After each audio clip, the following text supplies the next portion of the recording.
We're getting a little late. Can you please stand for the reading of scripture and then opening prayer by one of our leaders, President Minister Christian Matthew, and then we're going to have the singing of Black National Anthem led by Ocean and Whosoever Will Choir. All right, and welcome to another Huddle Monday here at the Harlem Commonwealth Council at 361 West 125th Street as we prepare to transition to our new House of Justice 2 blocks away. All right. Today's scripture is coming from the book of Isaiah, chapter 60, verses 1 and 2. It's short today, the NIV version. And it reads, "Arise, shine, for your light has come, and the glory of the Lord rises upon you. See, darkness covers the earth, and thick darkness is over the peoples. But the Lord rises upon you, and his glory appears over you." May the Lord add a blessing to the reading and hearing and understanding of his holy word. Let's welcome Minister Christian. Thank you, Ashley, and also happy belated Mother's Day to everybody. Yesterday was Mother's Day, so to all the mothers, aunties, sisters, whatever you may be, you don't have to be a biological parent to be somebody's mother. And so we are so grateful to all the motherly figures that we have had over the years. So let us pray. Father, we thank you for this time and this opportunity that you have brought us here. We thank you for everything that has transpired thus far. We pray for a good huddle, that we will find all things well. Let us have great conversation.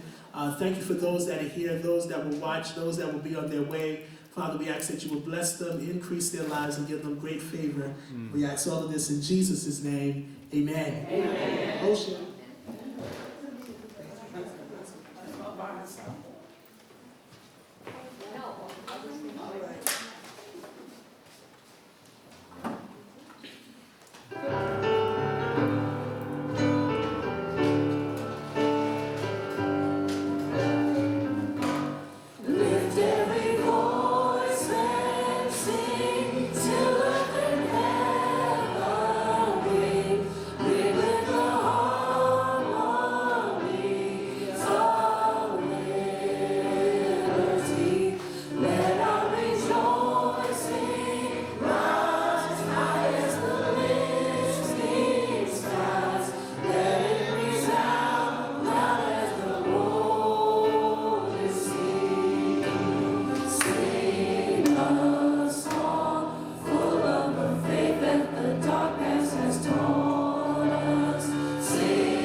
Damien, Sandra, Wale, and Jonka. All right, let's get into our action alerted announcements, because we have 4 Did You Knows tonight. Again, clap yourselves up for coming out. It's great to see everybody again tonight. There's so much going on in the world, so it's really, really good to see some positive people and familiar faces. All right, so this past Saturday at the National Action Network weekly Saturday Action Rally, which will be convened each and every Saturday for our rally at Mother Amy Zion Church in Harlem, where our own COO, Reverend Dr. Malcolm Bird, is the pastor. And shout out to Malcolm Bird, he will be getting honorary doctorate this Saturday. Let's clap him up. All right, Reverend Sharpton once again delivered a powerful message as he touched on the urgency of the moment, the need to not give up the fight, the Supreme Court's decision to essentially gut the Voting Rights Act, and how it has decimated protections that so many fought and died to secure. Quote, "If I'm paying for the bus, if I'm paying for the police that protect the buses, if I'm paying for the public bathroom, I'm gonna go where everybody else that pays goes," said Reverend Sharpton. And what will make them on the buses being beaten, buses being burned, police in some of their faces, and yet they kept the Freedom Riders going because they believed that they could last longer than those that were opposing them lasted. Then change will come. Reverend Sharpton reminded everyone that the question is not what others are doing, but rather what we are going to do as individuals and as a collective.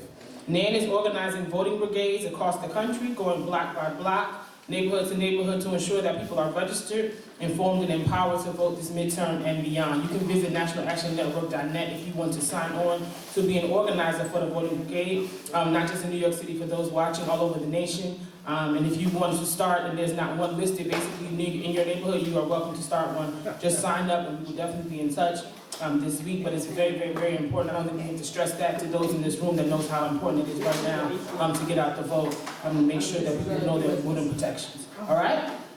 All right.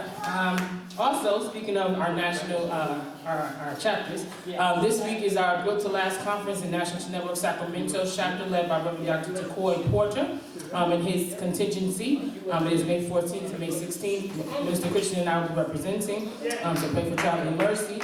But it's very, very, I think it's the 6th annual conference, and Dr. Takoy Porter is doing a great job. He is still with us since Stephon Clark was killed in Sacramento, and he is going to be a great leader in that district, helping to lead as far as not just in the social justice work. He also leads a school. He started a school, and they are also a part of their work with the Bay in Sacramento chapter, and he also leads a church. So let's clap it up for Dr. Takoy Porter for his work. Also, the last Thursday of the month, May 28th, right, is our monthly legal night, our attorney Michael A. Hardy legal night, where you can see our own Brother Maurice Esquire is one of the lawyers there. But if you need any free crisis or legal help, we invite you to come and join us. You can tune in online, but I think it's a better experience if you come in person. Of course, locally, DEI Thursdays in New York City. Who was at the last DEI Thursday? All right, are we up to 119 weeks? All right, 119 weeks. Let's clap it up for their consistency. I think that's the longest DEI or basically protest that I've seen thus far. And even though we might not, it's looking bleak, I salute you all for continuing to be out there since we began. And then anyone who wants to join them is at 7087 11th Avenue at 12 p.m. Shout out to David. He was in the room. David also is always down there. Minister Christian. That's kind of their leadership and keeping it going. All right. All right. Also, for those who don't know, in response to what's going on in the redistricting fight, Alabama, all roads lead to the South. I don't know if you've seen that information on Instagram or Facebook, but Latasha Brown, When We All Vote, Black Voters Matter, some local groups in Alabama are organizing, and national voting advocates are organizing a rally starting in Selma on the Evans Pettus Bridge, and then convening a rally in Montgomery this Saturday, May 16th at 1 p.m. Our National Senior Vice President, Evan Riley, will be representing for us, along with our National Field Director, Reverend DeVestoon, and then, of course, our local Alabama chapters will be there on the ground to represent. But basically, it's basically to say the voting rights fight is not ended. If you know the story about Selma and why it's even relevant, a lot of that started there. And we're basically at that tipping point. Again, it's not as extreme, but it could become that extreme. So basically, we're joining together to say we won't go back. We are organized, we are mobilizing, we are ready. So if you have family in Alabama, if you get to Alabama, we are supporting that effort. And you will see that information on our social media and our website. All right? I know some people will be here May 16th celebrating with Mommy for her 70th. We are sending our love and support. All right? All right, I have two more, and then I'll be out of your way. Who remembers Stephen Jones in Connecticut? What happened to Stephen Jones? All right, I'll remind you. Stephen Jones was killed. He had a mental health episode. It was 3 officers basically trying to calm him down, and then one officer came on the scene and killed him. Reverend Sharpton did the eulogy, and Attorney Ben Crump was the lawyer. Right? Anybody remember that? Yes. Okay. So it's an update on that case, because we don't like to just do eulogies and leave. We like to stay with these families and make sure that justice is still fought for. Attorney Benjamin Crump, a nationally recognized civil rights attorney, gathered with advocates at the state capitol in Hartford this past Thursday, where they called for greater police accountability and a quick investigation into the deadly police shooting of Stevie Jones. The Hartford man was shot and killed by a Hartford police officer this past February while experiencing a mental health crisis. Crump and others spoke at the Capitol as part of the NAACP's Legislative Advocacy Day. They say Connecticut officials aren't moving fast enough to investigate Jones' death, and we at NAN agree. Crump said the Connecticut Office of the Inspector General doesn't need months to figure out what was captured on video. The bystander video of the shooting shows a group of Hartford police officers attempting to calm Jones down, as I've already said, before a police officer, now identified by the Office of Inspector General as Joseph Magnano, later arrived and shot Jones 9 times. The bystander video and police body cam footage sparked outrage across Connecticut, according to previous reporting from Connecticut Public. Jones died a week later from his wounds. After having shot Ann Crump and other activists attended, I was there as well. The mayor or the governor decided to let that officer go, but there's still been no accountability as far as that. That has been the end of it. The investigation, it seems that they're dragging their feet. Not seems, they are dragging their feet. So Crump and others are also calling for greater police oversight and ask state lawmakers to consider legislation dubbed as the Stevie Jones Law. Crump says it will mandate police officers to first use non-lethal force, which is already mandated by Connecticut's Police Accountability Act. Law enforcement must show that they use each lesser use of force prior to using deadly force during a mental health crisis call, Crump said. Jones' sister, Audrey Jones, was the one who called and needed help for her brother, and who still to this day is tormented because she just wanted help and her brother ended up being killed. Audrey Jones said changes to how local law enforcement deal with mental health crises could end up saving others' lives. No family should have to bury a loved one because they are struggling mentally. Jones said, "This is not just about my brother. This is about every person who may face a mental health crisis. Their life matters and Black lives matter." All right, last but not least, we're going to end with some good news. We're going to shout out again, yes, happy Mother's Day, because yesterday, salute to all the mothers and mother figures, as Chris said. We love y'all, we thank y'all, we honor you all. Also, everyone knows, well, some of you all know, on Mother's Day is usually when there's graduation day. So salute also to all the graduates. We had a bunch of graduates from the Youth and College chapter who graduated. Salute to Tabia, who's the head of our Howard chapter. She graduated. Howard was just voted by 4 of the top HBCU. Unfortunately, I went to Hampton, but Howard, salute to her. I'm very proud of her. Exactly. Everybody said that. That's right. Yes, Kathy. Yes, to Kathy. The real issue is Hampton. That's what she said for those who didn't hear. But salute also to Tyra Porter. Akara T. Porter, excuse me, and Nancy Sacramento, she also graduated. And again, to our own Reverend Cassius Rudolph, who got his doctorate, and to Charles Williams of the Detroit chapter, who also got his doctorate. So salute to all of the graduates. Also, congratulations to Mother Cheryl Chapman. I think she was consecrated yesterday as one of the mothers of the Church of Sharon Baptist Church. That was a beautiful Mother's Day. Let's clap her up. She's also a mother of me, and we love her. Salute to you. Y'all didn't clap. I was strong enough. All right. And last but not least, Demetria Coley. Has anybody heard of Demetria Coley?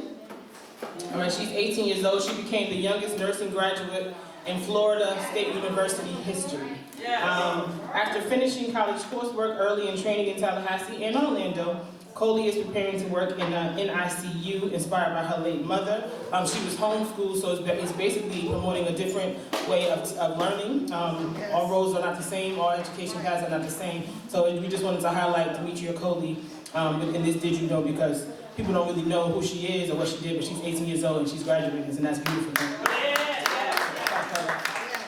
All right. Last but not least, we have Shawana Vaughn in the building. I don't know if you've been with Huddle for a while. Shawana Vaughn she's home, basically. We've been working with her since we started on 145th Street. So I just wanted to invite her up here. She always comes. She's always coming, giving away free items. And she came with a full bag of free items again today. But she's been doing this work for a very, very, very long time, and we love her. Welcome. Hi, everybody. You should never go in somewhere empty-handed, especially not with your own people. So the stuff in the bag is free, and my son is bringing more stuff, but there's games, there's pajamas, and just other stuff, and whatever is in there, you guys can have it. Thank you so much. I got one chicken from Mr. Jones. Right. We like free things, right? Yeah. But you don't want to talk about the work you're doing? Sorry. Come on. Let's talk about it. So, I have a shirt that says Southern Tribe, but it's, I run a national nonprofit. But the most important thing I'm going to do is on the 19th of this month I'm going to send you the address, but I'm doing a screening of my documentary trailer for post-traumatic prison disorder. It's the only mass incarceration mental health bill in the country. And I'm so happy to stand with people that have stood with my bill before it was legislation. And so thanks to Reverend Al Sharpton and Ashley and Dominique and everybody in there who has stood with this piece of legislation, because legislation is not a day. I've been working on this for 5 years and finally have a trailer to show that mental health matters. We just saw it matters. And it's exacerbated and people from prison suffer worse. And because there is no help and there is no mental health system. So I will give Ashley the information for the screening and hopefully you guys can join.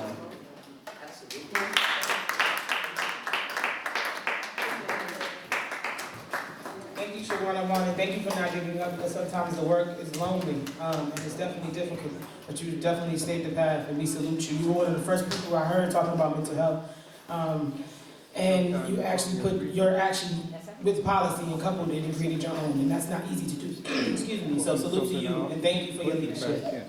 All right? And salute to DP, Derek Nicholson, that's our next one. All right? Our own Vice Chair, Dominique Sharpton, the National Director of Membership and Special Events, has entered the building, and I'm going to call her up to do the Black History Fact. So let's clap her up as she comes.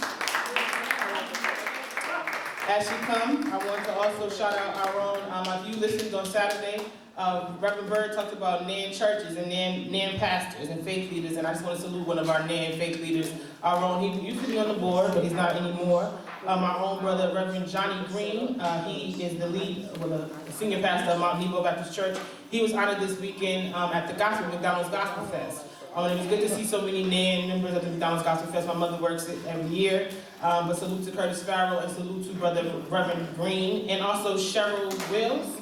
She was the first non-faith leader who was given the Lifetime Achievement Award in the name of Sissy Houston. So let's clap up Cheryl Wills and Johnny Green. All right, Domino, take it away.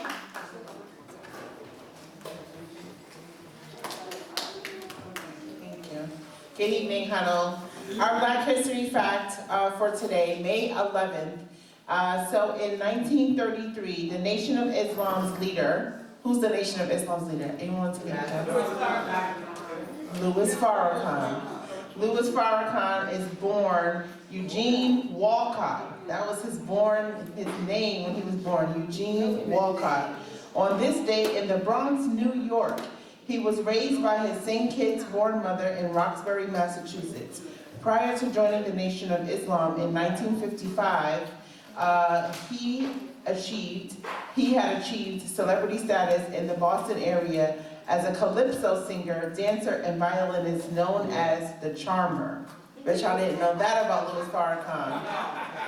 The Charmer. So that's a bit of Black history for today. And then on today, May 11th, in 1968, 9 caravans of protesters arrived in Washington, D.C. for the first phase of the, guess, Poor People's Campaign. The Poor People's Campaign. It was an anti-poverty effort conceived by Reverend Dr. Martin Luther King Jr. The campaign aimed to unite Black, white, and Hispanic poor people in an effort to pressure the government to do more to eliminate poverty in America. Reverend Dr. Martin Luther King Jr. had been assassinated the previous April, so the campaign was led by his lieutenant, Reverend Ralph Abernathy.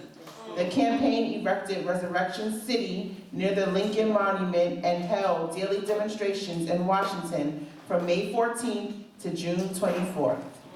So that's some good information for you to connect it to what we're doing now. Wow. What a correlation, right? Keep that in mind. Thank you. Thank you. And also May 13th is Stevie Wonder's birthday. That's also a piece of Black history. That's this Wednesday.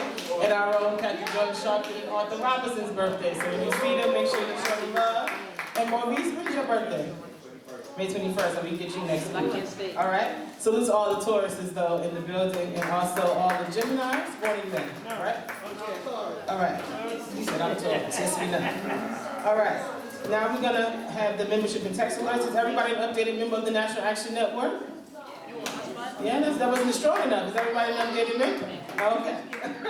If you have not renewed your membership, this applies to you. The best way to stay informed and in the actions to become a member of NAN, stay informed about NAN events close to you or actions where you live. Text JUSTICE, that's J-U-S-T-I-C-E. Again, that's J-U-S-T-I-C-E. Text that, followed by your state, which would be New York, to 59769. That's easy to remember, 59769. And also join us every Saturday at the National Action Network Saturday Action Rally at Mother AME Zion at 9 a.m. Some come, between 9 and 10, but we encourage you to join us at 9 a.m. On 137th Street, between Linus and 7th, and we are there until 11:30. All right? And of course, it is free to enter. And of course, join us every Monday here until we shift to the new building in June. All right. Now we will have a special poem, which we call our Artivism segment. Artivism is a combination of art and activism and advocacy. We're going to have a special poem read by our own, watch out, Ocean, Brother Ernest Waters. Let's tap him up as he comes.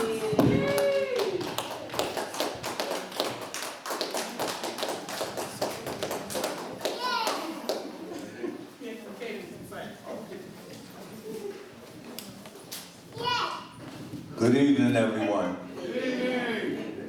Now, most of the time,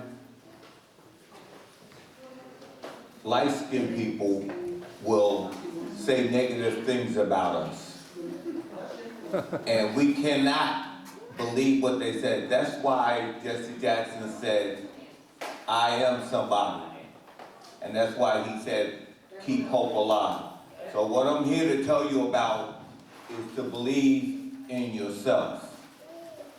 Believe in yourself, because a lot of times when you believe, you can achieve, and anything you can do, but you gotta believe in you. All right, so this is a little motivation.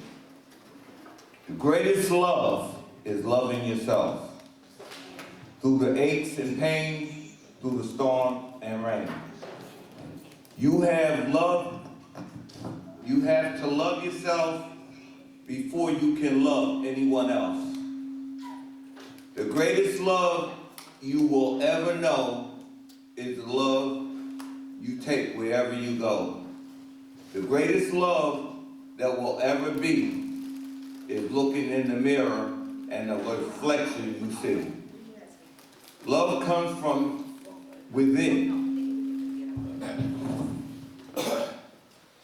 In your heart, it puts light in your life and brings you out of the dark. If you can believe, you can achieve. It is up to you and what you do. Believe in yourself before you believe in anyone else. Say to yourself, I am the best that can ever be because God lives in me. This can motivate your body, soul, and mind, and make things easy to define. Be the best you can be, so all will come and see. See the quality that lives in you and the quality that lives in me. Thank you.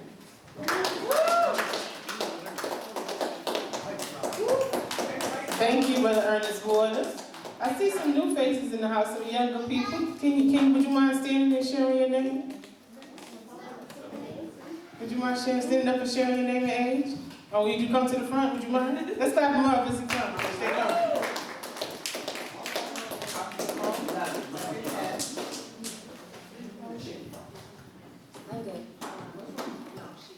So my name is Lennox, and I'm 10 years old.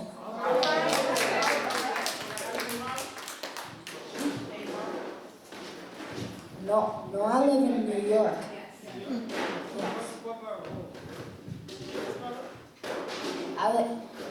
I live in St. Nicholas.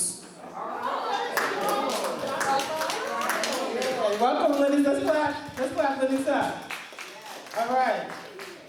So any of the other young, I know this is not your first time, but you want to come and introduce yourselves to everyone? I met y'all like 2 weeks ago.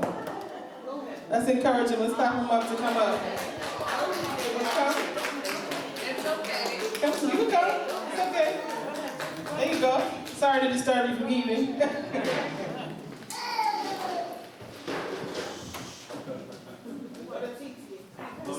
Say your name and your age and where y'all from. I'm Nyla and I'm 9. I'm from Africa. Hi, Nyla.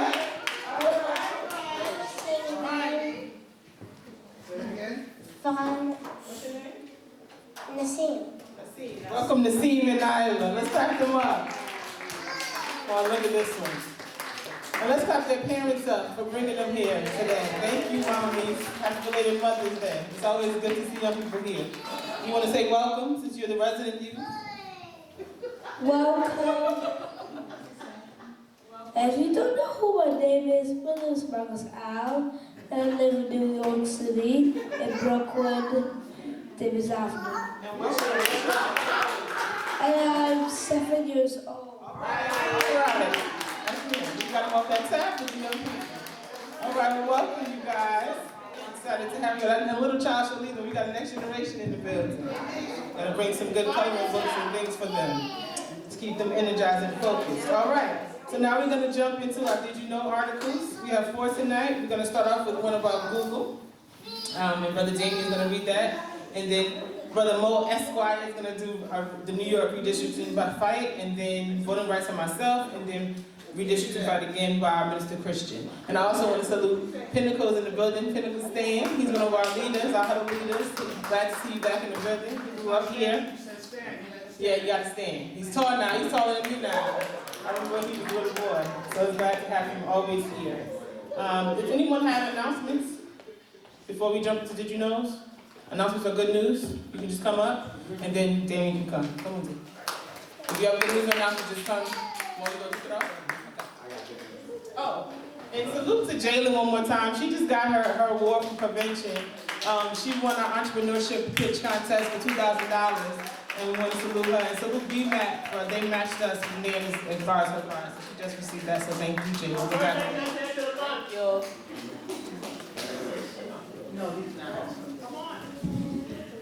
Alright, I have some good news.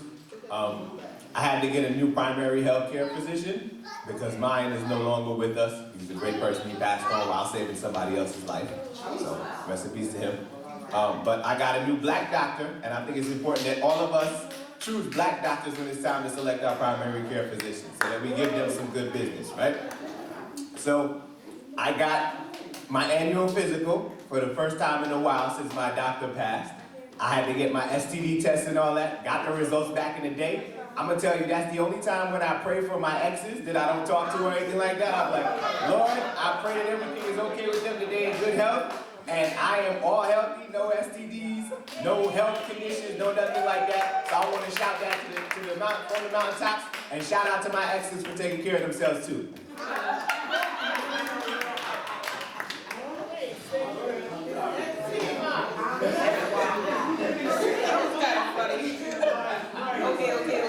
Okay. So the good news is, so my good news is that I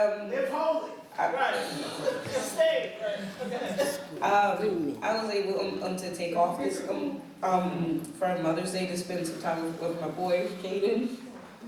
But also, I do want to share like a little health PSA. Please wear sunscreen this year. Like, I don't care whether you are light skin or dark skin.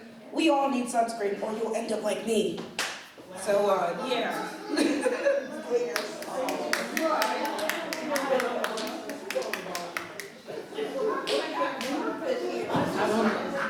Good evening, Minister Sandra. You didn't shout out your godfather. His birthday is this year, Malcolm X.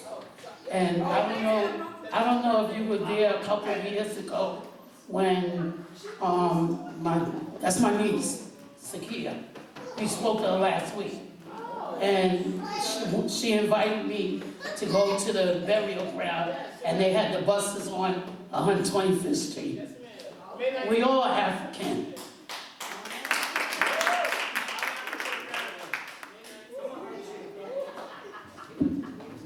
All right, I got 2 things real quick. One. Yeah, I'm Tony Vidd. I'm also known as that Tony. So, two things real quick. One, I am in the process of creating something that's going to transform humanity as a whole. It's called the Relationship IQ System. How to recognize how wise you are around relationships, and not just romantic relationships, family, business, all over the place with your spirit. And I'm so happy because this has been showing up in my life for the last 15 to 18 years. And I'm finally in this position where I can actually do something about it. So by the end of next month, I'm gonna have my first course completed. And I'm gonna be bringing it to the new building. That's right. So that's the first thing. The second thing, good news is, I'm a Knicks fan. And they just swept the 76ers. I don't remember the last time they swept anybody. Oh my God. So I'm so happy. I've been loving them since 1969. I cannot stand it. I'm so happy against them. So I just want to say that. Huh? This is the first time. I think it is the first time they ever swept somebody. 4-0. And I think if they can do that, they win in the championship. First time since 1973. Well, I'll end the good news with today. Today the Lord has made, and let's all be glad and rejoice in it. I hope everybody had a wonderful, great Mother's Day weekend, and God bless everyone. Now, the digital article for today I'll be talking about is about the Google settlement on racial discrimination lawsuits for $50 million. But before I go into the article, I would like to just recite that Google Alphabet Inc. received government funds primarily through large-scale contracts, subsidies for infrastructure, and historically research grants. Google received government funds in several different ways. Government contracts cloud AI, Google Public Sector offers cloud computing, AI tools, and software to government agencies. In 2025, Google secured $200 million DoD CDAO contracts for AI and cloud acceleration. In August 2025, Google partnered with GSA to provide Gemini for government to federal agencies.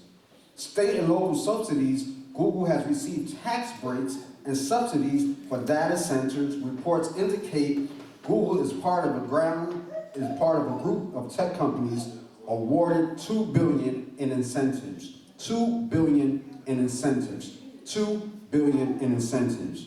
Research grants. Google's early development was aided by a $4.5 million National Science Foundation grant to Stanford University in 1990s, which supported search technology development.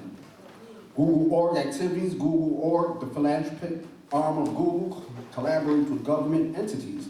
Recent initiatives include 30 million global initiatives for AI for government innovation, partnering with academic institutions, NGOs, and public sector bodies. Key points, contracts versus grants. Google's government funding primarily comes from contracts for services rather than grants for research. Subsidies, tax exemptions, and incentives tech companies like Google draws criticism. In early 2026, Google is increasingly in collaboration with the U.S. government to advance AI technology within federal agencies to accelerate AI adoption in public sector workflows. Now, quickly before I go into the article, I just stated that Google receives government subsidies. They did not just start receiving government subsidies during this administration. They've been receiving government subsidies for quite some time. And it isn't until now that we have this administration that Google no longer partakes in many of the DEI practices that they once used to be involved in, which subsequently results in this article that I'll be speaking about today. And the title is Google Settles Racial Discrimination Lawsuit for $50 million. So I just want to know, at the end of this article, is it worth it? Google has reached a settlement with black employees who allege a systematic racial disparities in hiring, pay, and advancement in a lawsuit filed in 2022. April Curley, a former Google employee, has sued the tech giant for racial discrimination, saying it engages in pattern and practices of unfair treatment for its black workers. The suit claims that the company steered them into lower level and lower paid jobs and subjected them to a hostile work environment if they speak out. Other former Google workers also joined the lawsuit, which later received class action lawsuits. This case is about accountability, plain and simple. And its civil rights attorney, Ben Crump, who represented the plaintiffs in the statement. Far too long, black employees in the industry have faced barriers that limit opportunities. This settlement is a significant step towards holding one of the world's most powerful companies accountable and making it clear that discriminatory practices cannot and will not be tolerated. Google did not immediately respond to a message for comment on Friday. The lawsuit echoes years of complaints from black employees in the company that includes prominent artificial intelligence scholar Timothy Gerbu, who said she was pushed out in 2020 after a dispute over a research paper examining the social dangers of an emergency branch of artificial intelligence. The 2022 lawsuit claimed that Mountain View, California, based Google viewed black job candidates through harmful racial stereotypes, and claimed that hiring managers deemed black candidates not googly enough in a plain dog whistle for race discrimination. In addition, according to the result, interviews hazed and undermined black candidates and hired black candidates into lower paying and lower roles, which less advancement potential based on race and racial stereotypes. The settlement, which does not constitute admission of liability by Google, also includes a commitment to pay equity and analysts, pay transparency measures, and limits on mandatory arbitration for employment-related disputes through at least August 2026, according to Crump. Do we have any questions, comments, or statements regarding this article? Does the article say how many people? It does not state how many people.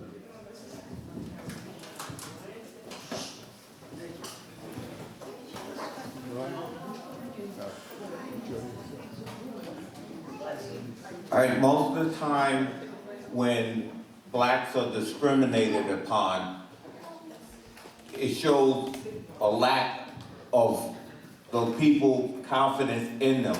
But we all should know that blacks are the most versatile people, and that every job that we get and everything that we do, we are twice as smart as anybody else because we have to be. If we not, they take advantage of us anyway, but if we're not smart, then they could use that against us, trying to say that they're smarter than us when they know they're not. Most black people are twice as smart as any white person. And this is why they are afraid of us, and this is why they discriminate against us. And they try to make us feel inferior. And this is why I was telling you, believe in yourself. Believe in yourself. No matter what they say, believe in yourself. If you don't believe in yourself, guess what? They win, you lose. But if you believe in yourself and you say, I'm the best of the best, and I'm way better than the rest, and put me to the test, and put me on a pedestal, and put a medal next to my name, because this is where I get my fame. And you tell those people that ain't nothing they can do that you can't do better, and let them know who you are. My name is so-and-so, and let them know it. So when they look at you, they'll recognize your name, and they'll always say, hey, that guy is good, that girl is good, because you let them know. stand up for yourself. You know what Al Sharpton says every week? Stand up, black man. Stand up, black woman. Stand up. Stand up, John. Quickly. Hi, I'm Janka from the Bronx, and I really enjoyed that article about Google because Google originally was part of the churches, all the church, black, white, red, yellow, brown, and those dedicated people. It was originally an online encyclopedia where you could ask it any question, and they were based in the Pacific Coast. And there was a radio called Pacifica, and Pacifica actually used to also do the uniforms for all the militaries and everything, which you're never supposed to drink in a uniform. But I want you people to know that any new people that came to America, Irish people, they call them donkeys and mix. Germans were called krauts, and Italian were called guineas and wops. Even sometimes eggplants that were by the ends of the boot in Sicily, because it was close to Africa, it was very hot. So it's not anybody who are new people to America. Some of the American people, I think, looked at them as a threat. So red, white, yellow, brown, Americans are Americans, and where Google was an encyclopedia, and then it moved to New York, and Google in California did not know it. Thank you. I'm going to try to keep my comments short and brief, but for me, I use Google on an everyday basis. I think it's very sad, and this isn't the first instant that Google has had a racial impact in a sense where they had a search engine where you typed in something and there was a problem in the search engine, and they also fixed that as well too. But I feel like in the advancement of technology, it shouldn't be a racial profiling, it shouldn't be a black or white thing. It should be what can we do to make sure that we have a better experience for people and making sure that they have a understanding of the technology that they're using. And I feel as if what is happening now in this article, it shouldn't be a settlement of money, it should be what can we do to prevent this next, and how can we make sure that they're compensated properly, and I feel like $50 million is not enough. That's my opinion.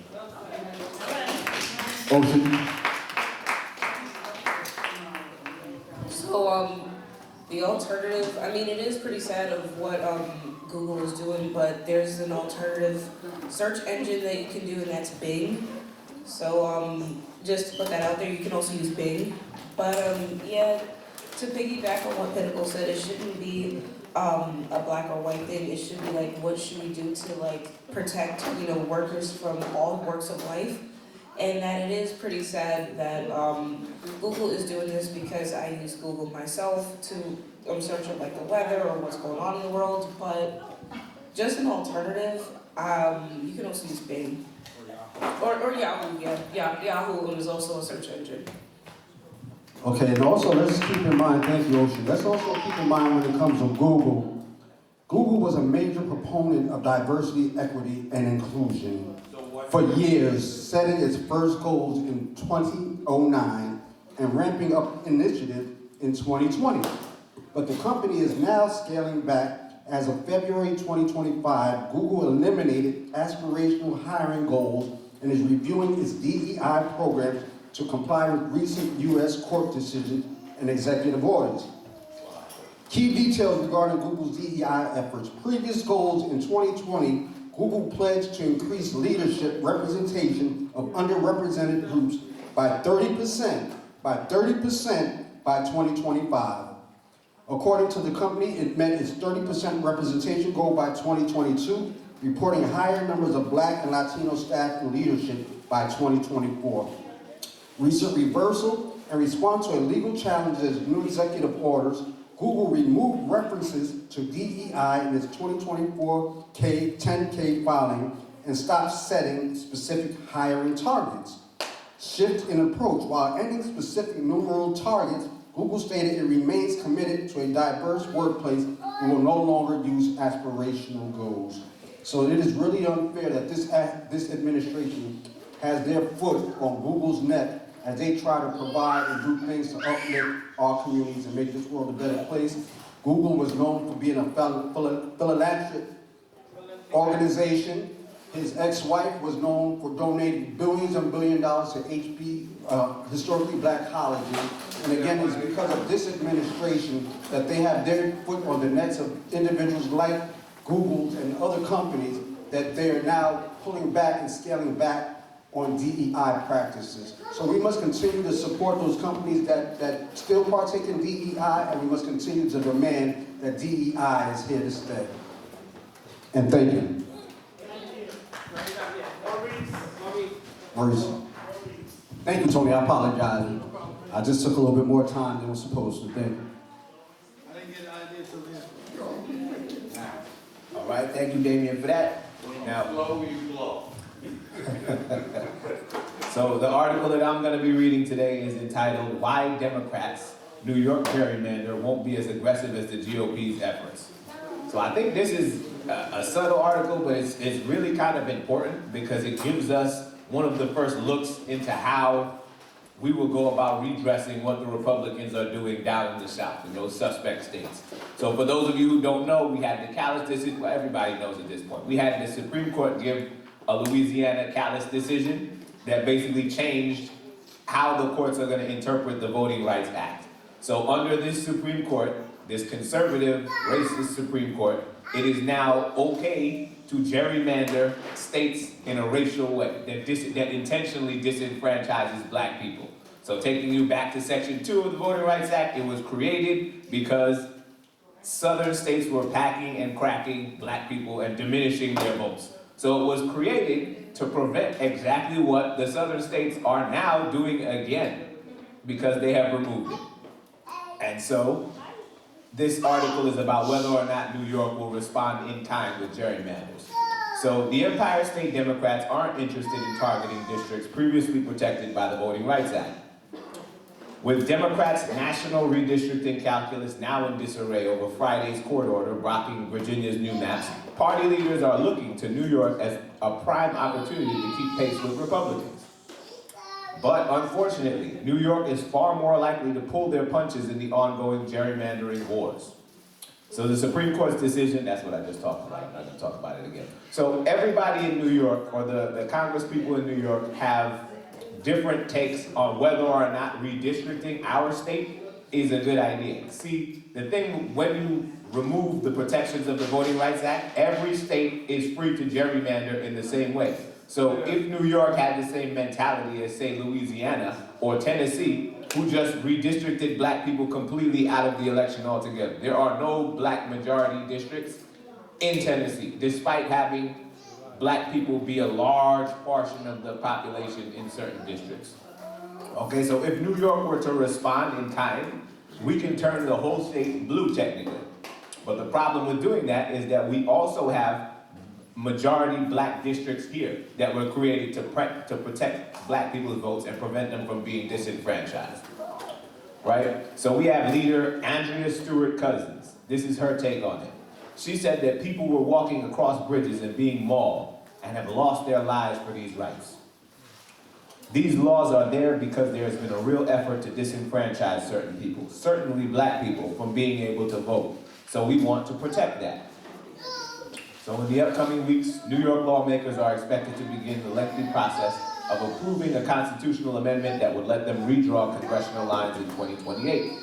If successful, the measure stands to turn a state with 19 Democrats and 7 Republicans into one with a 22-4 or 23-3 edge. So that would be great.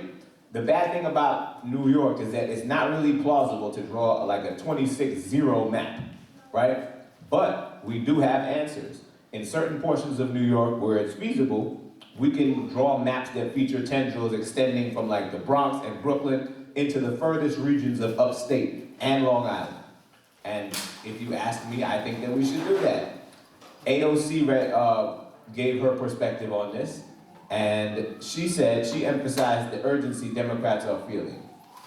She says that the court order blocking new maps in Virginia puts responsibility, even greater responsibility, to those of us in this room, specifically in New York and the state of Illinois. We have power here in this room to help balance the scales, and we are now in a national fight in order to do that, she said. The decisions we make on the city level, the state level, and on the federal level with our representation is part of a much larger story.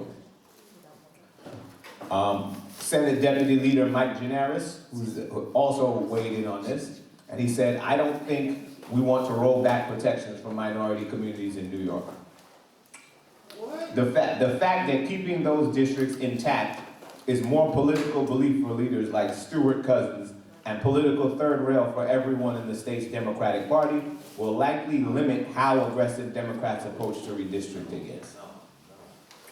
All right, so consider the electoral math on Long Island, where 2 Democrats and 2 Republicans now occupy those House seats. So you could technically expand that to a 4-0 advantage, but it would require completely ignoring political and demographical boundaries. States that have the authority to do that under the Supreme Court's recent decision, and states now have the authority to do that under the Supreme Court's decision. So we could picture a scenario where Democrats slice up blue districts in Brooklyn and Queens and merge them with the purple and red ones in the city's east, a serpentine seat joining Bedford-Stuyvesant with the Hamptons, for example. And it would get the job done, but again, it would weaken, so it would be a solution that would temporarily give us what we need, which is a state that has more Democratic seats. But in the long run, when things come back to normal, we will have to contend with the fact that there is no longer a district that was created to protect us. So I think that just because of the way the law is right now, we have to think about what we can do to preserve democracy as it is today. Because these people that are in power right now are not playing around. They actually want to roll our rights back. They want it to be like back in slavery days when we had no rights that white men were bound to respect. You guys think it's a joke, but it is not. They're out here actively. The Supreme Court had the nerve to consider the issue of birthright citizenship. Something that has been as old as time, right? It's created to make sure that slaves get acknowledged and that they're citizens. You want to even consider that. That tells you a lot about where we are. There's congressmen that are openly saying that, well, we need to go after the 14th Amendment next. Equal right for black people. What is it? That's what we're up against, right? So sometimes you can't cut off your nose to spite your face. That's the problem with some democratic states. They want to think, well, we're higher than these people, we're above, we can't stoop to their level. When they go low, we go high, right? But if you fail to gerrymander and you fail to meet them where they are right now, right? We might not have a constitution to come back to. They might draw something up, put you back into all, put you back 50 more years, all right? So I think that we need to make sure that nothing is off the table. So they discussed, so Joy L. Williams, of the NAACP, also chimed in on this, right? She said that voter disenfranchisement doesn't require malicious intent. In people's pursuit of political power, they are doing it at the expense of voters. That's a problem. And your course correction could inadvertently disenfranchise more people. So that's the other end of the spectrum. That's how they're looking at it. But I'm saying failure to do that at all, when you know the other side is turning every one of the states in the South that were suspect completely red. So they're just going to be adding seats. Our one chance at stopping this administration from making the racist progress that they've been making right now is to take back at least the House in the midterms. To create a guardrail, stop this this Project 2025 train in its tracks, right? And then after that, we got decades worth of rebuilding to stop to turn back the clock on what they did right now. But, I mean, hey, I think that we got a gerrymander for justice. We got New York and we have California, that we could technically turn them completely blue, right? Time to look at some of those MAGA districts out in Staten Island and Long Island and start pushing them into Brooklyn, push them into different kind of places and gerrymander them off the map, just like they did to the black districts out in Tennessee. All right, I'm all for it. So they say that the easiest gerrymander in our state will be to blend the seat that was then held, that was in 2024, held by former Democratic Rep. Jamal Bowman, with a neighboring one held by Republican Mike Lawler. That's right, so we need to take Mike's district and push it all over, bury it in one of our districts so that he gets gerrymandered off the map, right? And I'm all for that. So with a 29-point Democratic edge and a 1-point Republican edge, respectively into 2 districts with 14-point Democratic advantages. So that would be what we gain by gerrymandering his district off the map. And we need to start considering these nuclear options. People like to say, oh, well, we don't want to take the nuclear option. They fired on us. We're already there. The South has gerrymandered us off maps already, and they're continuing to do that and making plans to continue to do it in 2028. So until our situation gets back to what it is, and until we have just people in office again, we need to meet gerrymandering with gerrymandering for justice. All right? Now, I'm curious to know what some of you in this room think about this. What solutions you think we could come up with? Do you think that they should gerrymander, or do you think that they should not gerrymander? And do you have any solution to this problem that wasn't specifically mentioned in this article? Come up and let me know what you're talking about. Or let me know what you think. Ms. Wale? Well, in the words of the Pan-Africans, when Mandela was put in jail forever and ever, and when they was fighting for their land and getting dogged out and having their property stolen, colonialism abba, neo-colonialism abba, anything that's against black Africans, abba, abba. And if you don't know what abba means, it means abolish. And you know what I'm tired of? Because I have to listen to this network over and over to get full understanding of this voting, this thing. This voting, taking our rights, and they taking our rights, and they doing this to us, and they doing this to us and that to us. I'm sick of it. Because first of all, we didn't ask to come here. That's number one. So you have these buybacks where they take our guns. So I don't see no white buybacks going nowhere. Why all the black churches got gun buybacks? You better keep your guns because you're going to need them.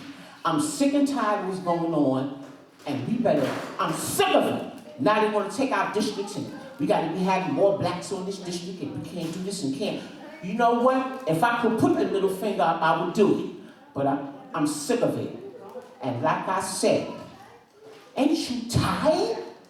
It's just like the movie The Help. When she told that white woman, she said, ain't you tired?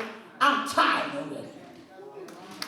All right, Ms. Wale. In the words of Fannie Lou Hamer, I'm sick and tired of being sick and tired. Ocean, let us know what you got to say about this. My only biggest fear is that they go back to the Jim Crow era where they asked us the most ridiculous questions of how many bubbles is in a bar of soap, or how many clouds is in the air, or basically just making take us literacy tests. And honestly, there is a way how you can actually do that online, just to see if you can fail, if you can pass or fail. I failed it like 7 times. So if I was alive back in the days, I wouldn't have not be able to vote. So. Like I said, you guys, and like I said last week, we have got to take the right to vote very, very seriously. We cannot take this for granted. People died for us the right to vote.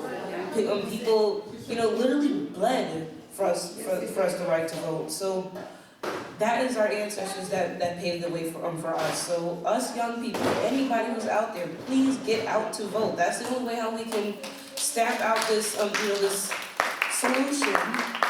And honestly, though, one more thing I do wanted to say that was on my mind for a while. I don't know how long. I don't know how bad America is going to be after this administration, because the way how he's doing this country is terrible. It's terrible. How he's rolling back a whole bunch of rights and stuff like that. Imagine what it's going to be after he gets out of office. Like, just imagine. That's a good point. It'll get better. Ocean, you raised some good points there. Let me just address a few of them. So as the law currently is written, and as the interpretation of Section 2 stands, it is now not illegal to put jars in front of you again in black districts and say, well, you can vote, but in this particular district, we have a jelly bean counting rule. You have to be able to count this amount of jelly beans. And then when somebody takes it to court and says, well, you've done this only in black districts here, this is racially trying to violate Section 2. They're going to say, oh, no. You have to have a letter or a blimp saying that we were trying to do this to disenfranchise black voters. These black people happen to be Democrats. So we are just trying to do this in democratic areas to cull democratic power. And there will be absolutely nothing that you can do to contest it. And that's the problem with this racist Supreme Court that we have. They know exactly how they made their decision. They know exactly why they made it. The one thing that they cannot do is override the will of the people, right? The way that we beat this is by voting in Obama numbers. That's what we need. For the first time in 2008, when Barack Obama was being elected, black people organized all around the country. And the black vote actually exceeded the white vote. That is when all of that's when all of this gerrymandering and all these court decisions started going the other way. This was an intentional plan to disenfranchise us that has been taking place ever since Barack Obama won. So let's learn from how we won back then, and let's win again. Come up, Mrs. Minister Sandra, tell me what you think about it. Just like Dr. Reverend Al Sharpton said, we better take this to Washington this summer. We better take it to them. We better go back to Washington and march on not just that Capitol, but march in front of that White House. That's right. This year, Reverend Al did announce that we're going to be in Washington this year. I'm not going to be up at the front with him most likely because I'm going to be helping somewhere in the middle, but I'm going to be outside there too. We going to Washington. Until we get our rights back, we outside. Now, I'm going to pass it back off to Minister Christian to give you your article. We outside, as he said, August 28th, we outside, and before that, we outside in Alabama, and every week in between. Clap Maurice up, that was an excellent article. We definitely underlined the backlash, and we're seeing this backlash since Obama. But we won't go back, and we must stay vigilant in the cause. All right, mine is one of the, an opinion article. Anybody heard of Ryan Clark? Okay, I'll be fast. But it's basically, this is from The Root, and the article is called, Ryan Clark is right, black athletes shouldn't play when their voting rights are threatened. Come on now. All right, so this is basically a suggestion or resolve where they feel a way to fight back to all that's going on. Some people disagree, some people agree.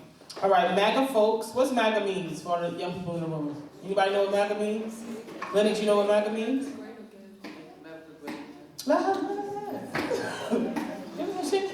No? Anybody?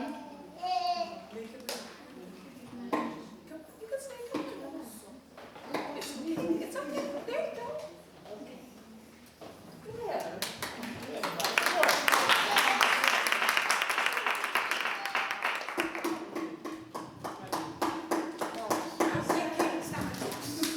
So, like for example, like when you have a MAGA, it means that you like.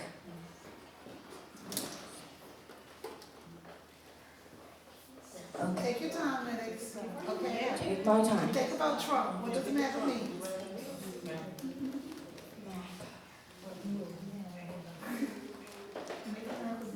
Like it needs to make America great again. Like for example, like when you're like when something like for America is not great, then some African Americans can make it great again.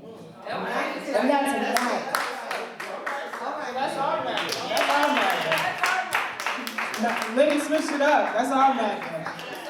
See, to a child, make America great again is supposed to be something good, right? Because something great is supposed to be something good, but that's not what Trump is using it as. Let's clap Lennox up for that answer. Right. But the MAGA in this article is referring to Trump and that base of MAGA and those red hats, make America great again, and the GOP, the good old party. For those who don't understand what the GOP stands for, the right. MAGA folks in the South are big mad right now. Again, this is an opinion article.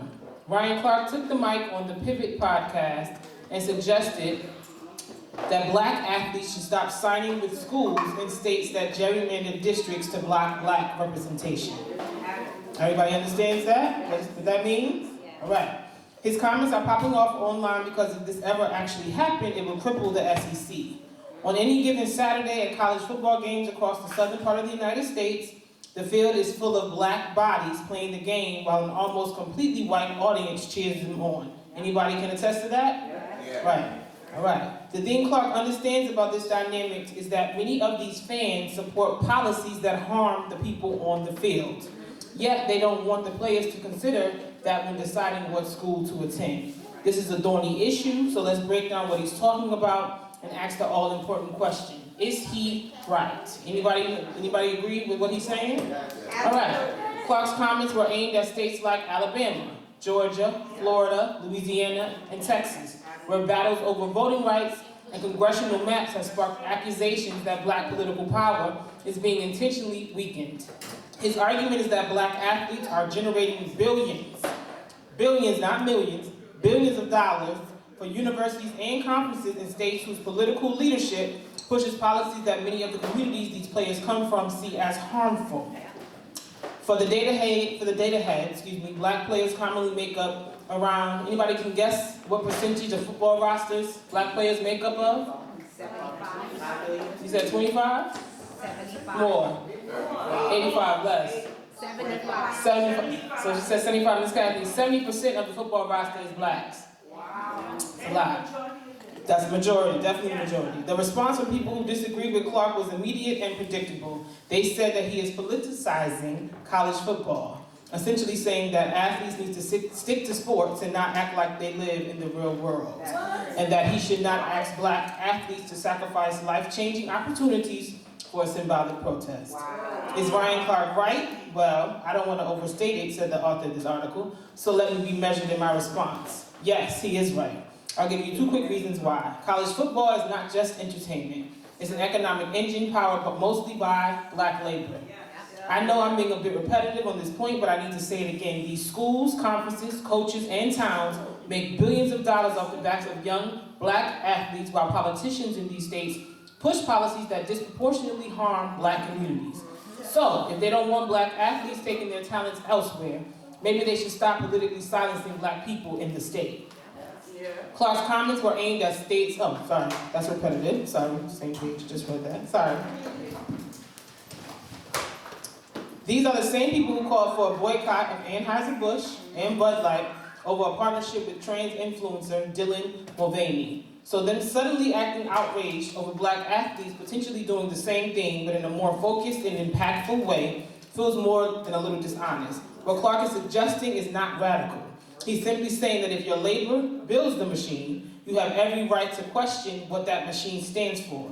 And the whole point about these athletes sacrificing life-changing opportunities is nonsense. I can think of colleges in California, Michigan, and other blue states that would be happy to add these young men to their rosters. Conservatives love talking about the free market until someone suggests that black athletes use it too. The SEC spent decades profiting from black labor without expecting black players to think politically about what that labor supports. Ryan Clark's real crime is not what he said, it's that it took him so long to say it. Thoughts, comments?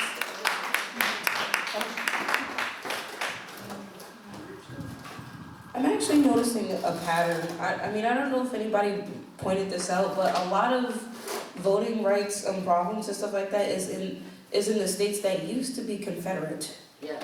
I'm starting to notice that, because I remember it said like Texas, Alabama, Mississippi.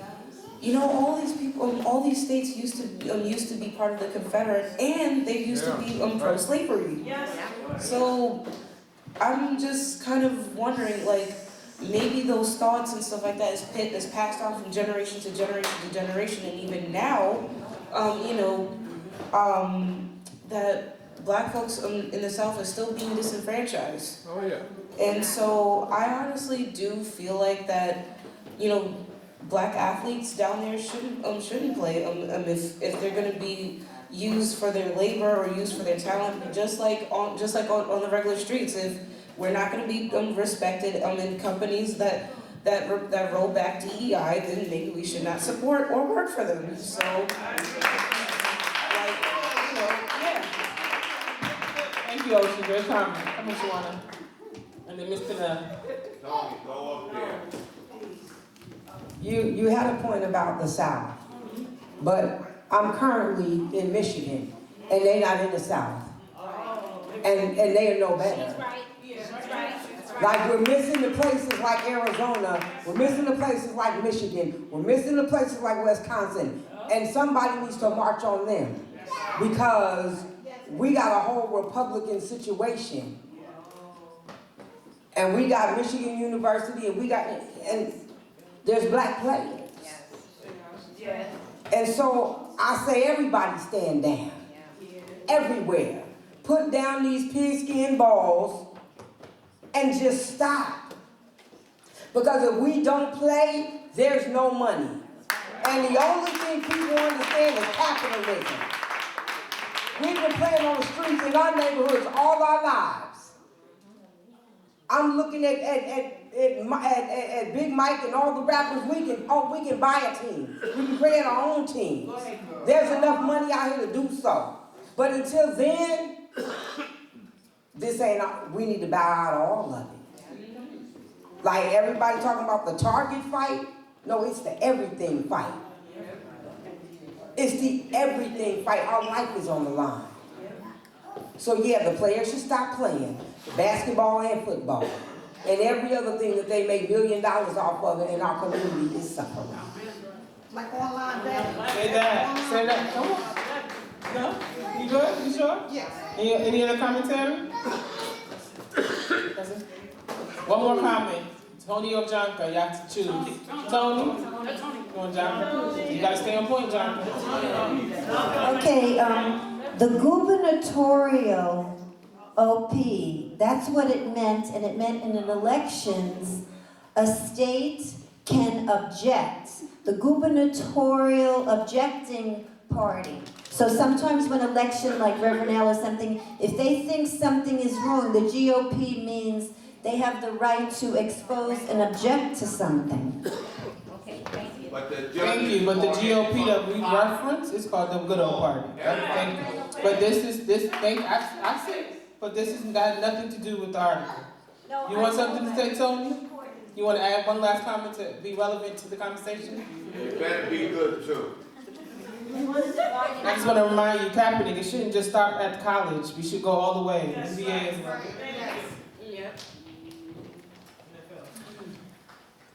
I just get annoyed when I think about people getting angry at people that's not like them. Because God created all of us. So me getting angry at you is like getting angry at God. Duh, wake the heck up, we all. So that's what I see, especially with the politicians, but because they have the power, because they have the money to influence, they do all kind of stuff. But they don't understand how to get along with us. They don't know how to get along with each other. They just know how to get in a place where they can get the money. Give me the money, cash money, y'all, dollar bill, y'all. And then go mind their business. And so, for me, they need to wake up. They need to grow up. They need to raise their consciousness level so that we can all get along, because what they're doing is dumb. Yeah.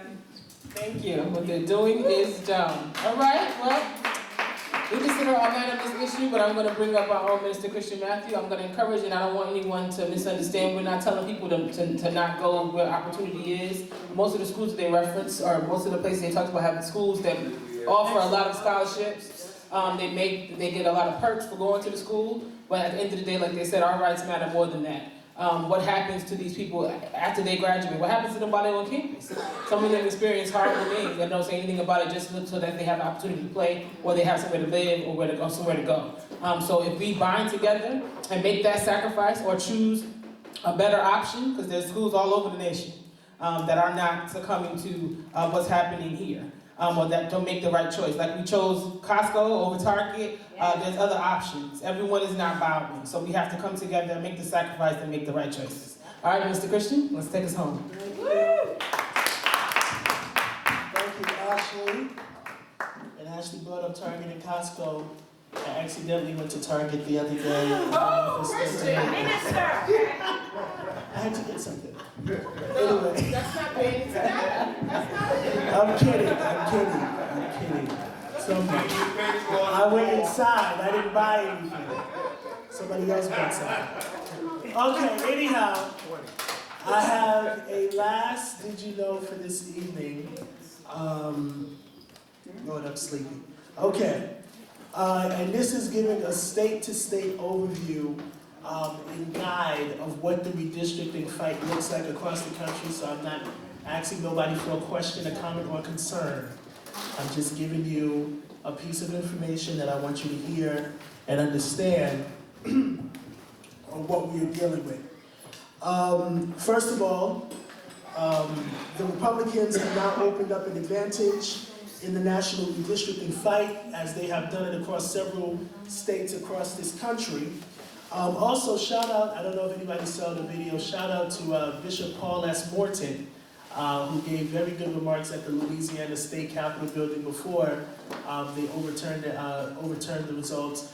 So shout out to him. If you guys don't know who he is, he's a gospel recording artist, very big bishop, founder of Full Gospel Baptist Church Assemblies. So shout out to you, sir, for standing up in Louisiana where his church happens to be. So also, as I said, Virginia has also done something that's a little different, and they have now gone against what their citizens voted for. And so as Maurice was saying, they cannot go against the will of the people. Well, Virginia did.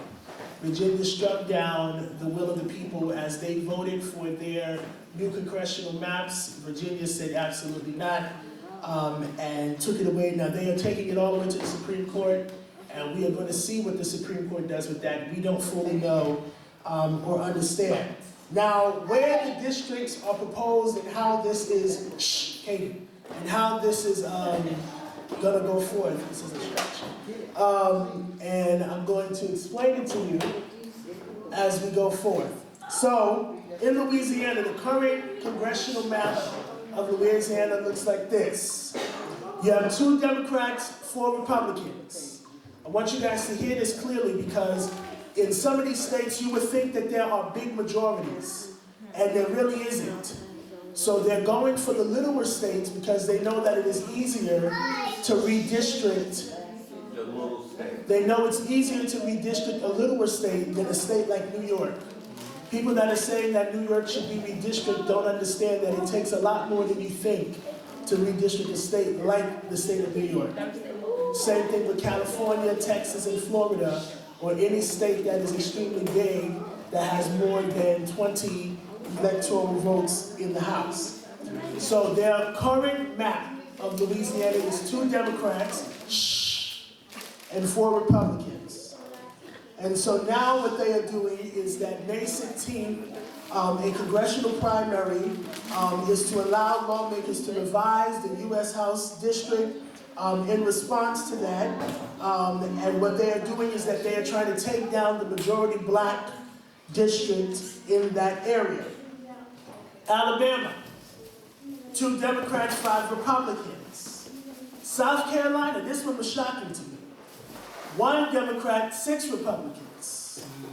Texas, 13 Democrats, 25 Republicans. California, 43 Democrats, 9 Republicans. Missouri, 2 Democrats, 6 Republicans. North Carolina, 4 Democrats, 10 Republicans. Ohio, 5 Democrats, 10 Republicans.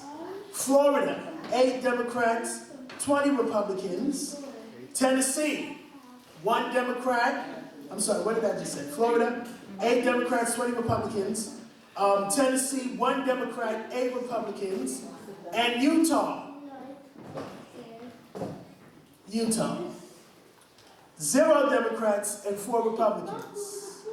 However, Utah is the only one on this list that is trying to allow a Democrat to win the seat in that state. All of these other states and California. Now, if California redistricts, there can be change, but there cannot be a lot of change. Because what people do not realize is like states like California and New York are very Republican when you get into the Northern Territories. The only difference between that is when you go further upstate in New York, the population becomes more spread out.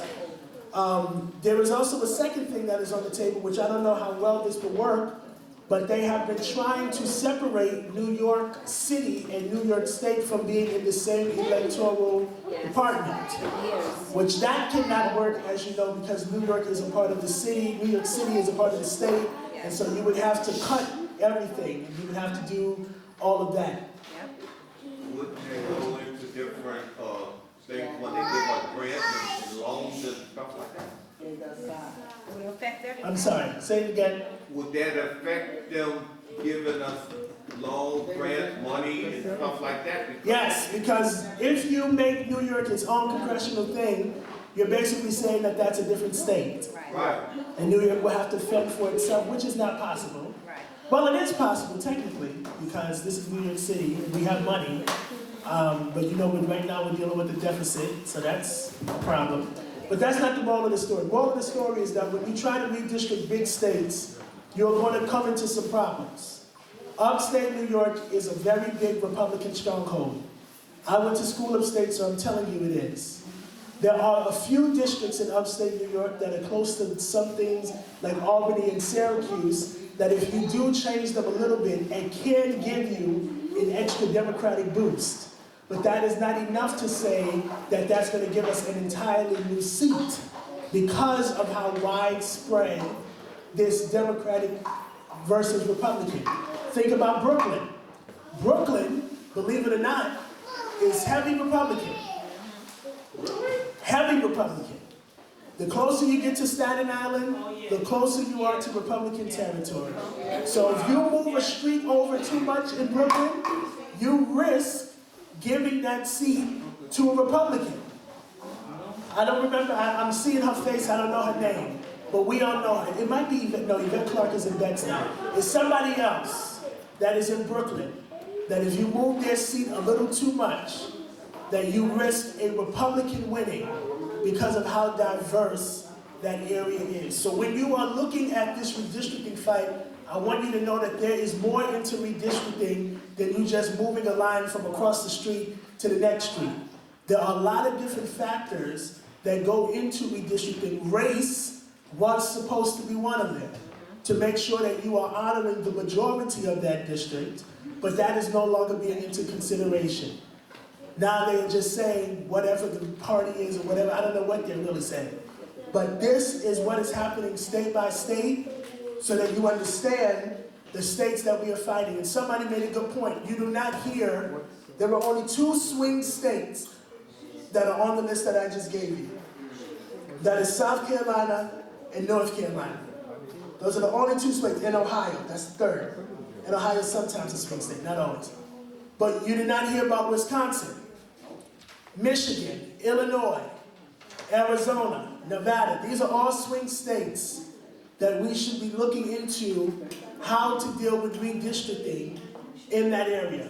It is shocking that Utah, which is big Republican territory, is trying to help the Democrats. That is a raisin in the sun, and we are praying that that goes forward. But if it does not, what we have to make sure to do is, a lot of people are concerned about this redistricting. Personally, I'm not. I believe that they can redistrict their heart's content, but I really don't believe that it would change anything. Because I think that people are starting to realize that this is a little out of hand, to where Trump's own people are turning on him. And it is just a matter of time that he knows it, and he said it himself. If the Democrats win in November, I'm out. He said it. What he said? He said that out of his mouth. He said if the Democrats win, I'm going to be impeached. They're going to get rid of me. They're going to get rid of Vance. Kill 2 birds with 1 stone. That's what he's concerned about. But he says a lot of. But we need to be very careful with the Supreme Court. Yes. I don't know how nobody's concerned about them. Oh, yeah. The Supreme Court is, thank you for the time. The Supreme Court are the ones that are voting on this stuff. And the Democrats, to me, I think they should stack the court, because you're not going to get rid of none of these people. No. Trump is trying to bribe Clarence Thomas and Alito to resign so he can put 2 more. According to the Constitution, we can have as many judges as we want. just expand the bench. So that is my close on that. Are there any questions? No, good. All right, thank you on that. Ashley, are there any closing anythings? Okay, don't forget, Ashley and I are traveling this week to Sacramento. So pray for us. I leave tomorrow evening. Well, yes, I'm going to get to that. 1 second. Ashley leaves on Thursday. I leave tomorrow. But keep us in prayer. Keep Reverend Porter in prayer. Congratulations to all the graduates. Everybody looks so wonderful this week. Getting their degrees. Clap it up for the graduating folks. And before we close, we have 2 special birthdays here. So I'm going to call up Miss Kathy Jordan Sharpton, if you will come up. And Mr. Arthur Robinson, if you will come up. As they celebrate their birthday on the same day. How many year difference are y'all? But this is a big year for Miss Candy. She celebrated 70 years on Wednesday. And so we are celebrating with her. Yes, come on. And we're going to sing happy birthday to them when they got an ice cream cake. Thank you, David. Yeah, I told them to take it. All right, everybody stand. After we sing happy birthday, we're going to pray. Oh, Lord. No. Okay. Who else's birthday? Oh, Marcus' house. Come on. Sing. Everybody. Happy birthday to you. Happy birthday to you. Happy birthday to God. Happy birthday to you. All right, wave it out. Wave it out.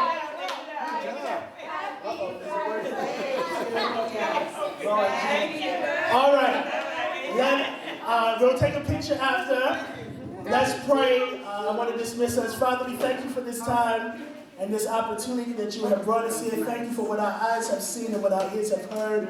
Lord, as we leave this place, never from your sight and your presence, we ask that you would get us to our various destinations and find all things well. Thank you for Miss Kathy and Mr. Arthur celebrating another year of life. Lord, we pray that this year will be filled with favor, joy, and happiness. Yes. We pray all of this in Jesus' name. Yes. Amen. Amen. All right. Arthur. Oh, Mr. Arthur, I want to say something. He's right here. He's right here. Where's the cake? Yes. He wants to say something. When I think of Reverend Sharpton, at times like this, Come on, guys. I know that he's destined his whole life for this opportunity to bring us together to go forward. Because there's nobody else behind him waiting. He's at the top of the table. Please call your cousins, call your aunts, your uncles, your brothers, everybody, and tell them what this here really means. Yeah. What it really means. This is not just about me or you, it's about all of us together. And Reverend Sharpton speaks in togetherness. He doesn't say what he's going to, he said what we can do. Remember that. This is very important. Got it. Extremely important for us. It's going to take generations after this. That's We're going right. to be suffering. Got it. We must stand together. That's We it. already have a uniter. And That's we got the best guy on the job. That's it. The best guy on the job, we got Reverend Sharpton. That's it.